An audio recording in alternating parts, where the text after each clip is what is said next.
All right, everyone. In new polling, national polling, Joe Biden has regained his national lead. He has now become the front runner once again after the disastrous Super Tuesday showing of his opponent Bernie Sanders. Of course, Bloomberg, Buttigieg, and Klobuchar have all dropped out and endorsed Biden. I have to assume that helps somewhat. So, I would like to analyze that a little bit because we've got to point one thing out. Joe Biden was consistently front runner for basically the entire election. For a brief moment in time, he was behind Bernie Sanders because of a couple of early disasters, but he's recovered from that now. I always predicted, therefore, that he was the automatic favorite to win. Briefly, it looked like he might actually gaff himself out of the race, which was basically the only possibility I reserved for him losing. At this point, there's about an 80% chance he gets nominated. I guess we should wait till the next slew of 6 states first, but thereafter. If we look at polling that we're beginning to get for some of these states, like, the poll from St. Pete in Florida, Biden plus 40 or more, plus 40 or so in Florida in the matchup. I have to assume that someone's getting punished for their Fidel Castro comments. The ones that every leftist is whining and salty about. Oh, Obama said the same thing. How dare you, you evil far-right conspiracy theorist, talking about he wasn't praising Castro, he just said that he did some good things. Well, Fidel, I seem to recall that all you people have a huge problem with Trump ever saying goddamn anything that's not purely negative about Vladimir Putin, who's not even a dictator, by the way, or at least on paper, or Kim Jong-un and shaking his hand. Oh, he hangs out with dictators and despots. Well, you get someone praising a dead one. See, Bernie Sanders couldn't help himself, because inside he still loves communism. That's just the way it fucking is. He likes the Eastern Bloc more than the West. He's just salty that the West won in the end, and capitalism wins all the time because socialism sucks ass. And he's salty about it. Anyway, though, getting off the Bernie Sanders topic, I know Biden's a little bit more boring unless he's saying weird shit like telling someone they're a dog-faced pony soldier or whatever the fuck he said. But you can look forward to more of that, and I beg everyone to take a ballot, a Dem ballot in any open primary state and vote Biden. And the reasons, there's so many reasons. Number one, if you're a Democrat, in the genuine sense, Biden will not lose by as much as Sanders. Technically even has a shot. He won't do as poorly.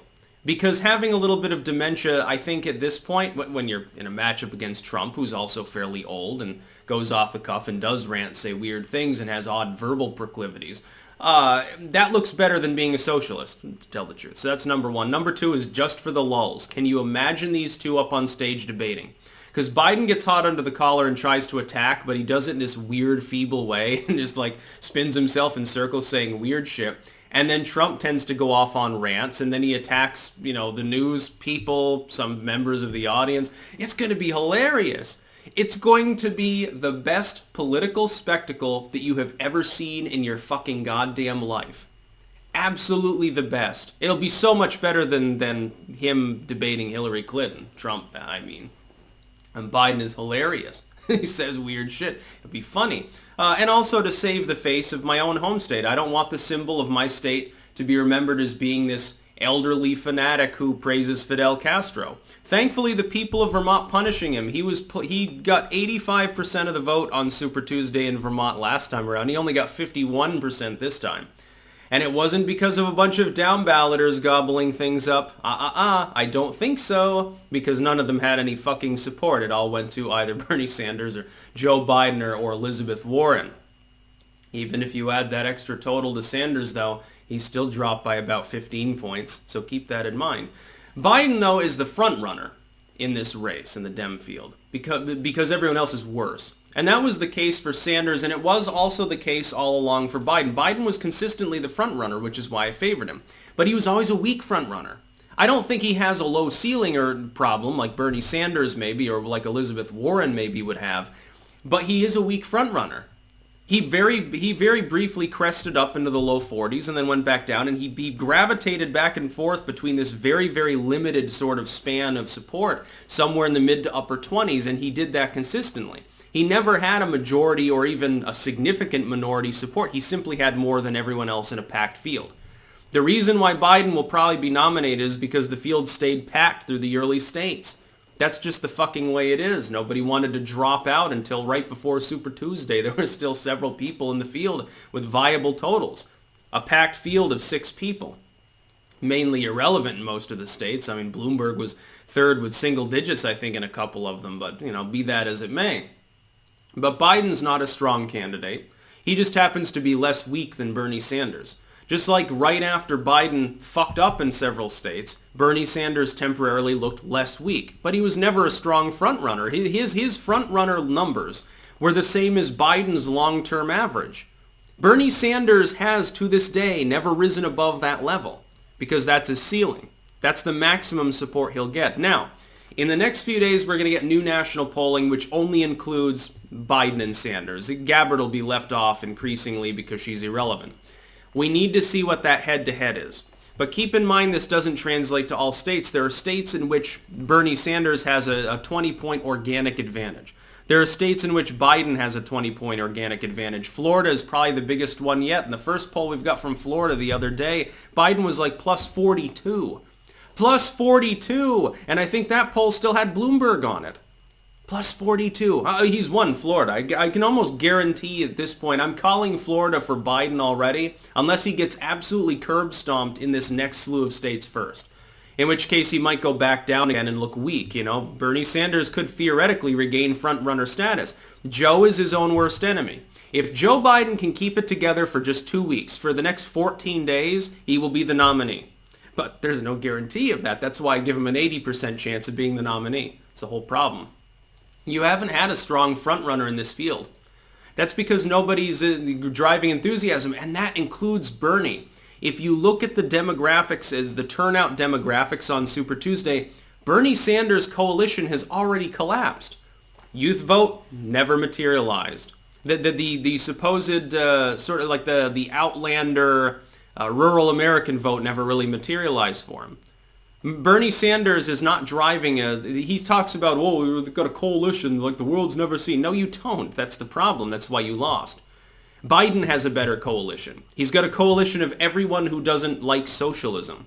Well, that's the majority of the population. There are a lot of independents voting in these primaries. You do realize that. There's a reason why turnout overall in many areas up, but for the Republicans, it's through the roof. Trump literally got more votes in an uncontested primary than all 3 mainline Dem candidates in several cases. You're about to get tiger fucked. You do realize that. But Bernie Sanders would get fucked way harder. Joe Biden is at least a credible political voice. Bernie Sanders has the optics of a fanatic. He has always been the kind of crazy dude who offers you free shit and then reaches into your pocket. He's like, hey, you want to go out for some ice cream? Okay, who's going to pay? I think it should be you. That's what Bernie Sanders does. Well, that shtick got old. Even Vermonters have rejected him now, thank goodness. I'm loving this election season. I'm loving the fact that the Dems are pretty much doomed. You can say it's like it has the same feel as 2016, but even worse this time. Like in 2016, by the time it was obvious that Hillary Clinton was likely to be the nominee, you started getting this sense of just a low energy, sort of semi-schismatic, just general unorganized boringness to the Democratic field. It just sounded boring. And you're getting the same thing now, and now you don't even have a packed field of zany people. You don't have a Marianne Williamson anymore. You don't have an Andy Yang offering people lottery or something at the debate. You don't get that anymore. Instead, what you get are 2 old, decrepit dudes peddling the same shit they've been peddling since the 1970s. Boy, oh boy, why don't you just get Jimmy Carter up on the stage? He'd probably have more energy. And actually, Jimmy Carter, despite the fact that he's just survived cancer for like the 3rd time and he's 95 years old, I think he's more likely to actually make it through an entire term than these 2 losers. I honestly agree with that. I honestly believe it, because all he has to do is make sure there's one living guinea worm anywhere in the world and he's still immortal, so we don't have a problem. In more real news, of course, it probably wouldn't happen because I think he'd be 100 years old at that point. Jimmy Carter may make it to 100. By the way, if you look at the latest photos of him, of course, he doesn't necessarily look that great. He looks a little bit like an ancient Orville Redenbacher, actually, but I guess it could be worse. Yeah, I think that was actually the title of a recent article, actually about the Jimmy Carter presidency. which I've been saying for half a decade now. He wasn't that bad a guy. He just was there at the wrong moment and happened to have one fucking juggernaut of an opponent to go up against. That's about all. Peace out.